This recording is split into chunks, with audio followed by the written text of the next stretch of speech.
Hezbollah की executive council के सरबरा सैयद हाशिम सफीउद्दीन का कहना है कि लबनान में बैरूनी मुदाखलत और पाबंदियां हिजबुल्लाह को कभी कमजोर नहीं कर सकती।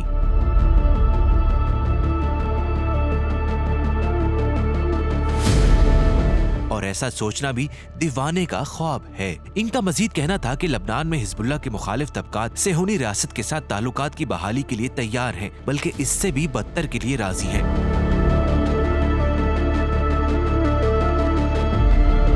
हिजबुल्लाह के रहनुमाओं का कहना है कि हिजबुल्लाह का मकसद लबनानी अवाम की मदद करना और लबनान को बहरान से निकालना है। वाज़ेह रहे कि मगरबी ममालिक और अमरीका ने हिजबुल्लाह पर पाबंदियां आयद कर रखी हैं और ऑस्ट्रेलिया ने भी गुज़श्ता माह हिजबुल्लाह पर पाबंदियां आयद कर दी थी। लेकिन हिजबुल्लाह का कहना है कि इन पाबंदियों से हमें झुकाना नामुमकिन है और हिजबुल्लाह इस्तेकामत दिखाते हुए लबनान को बहरान से निजात देने में जल्द कामयाब हो जाएगी।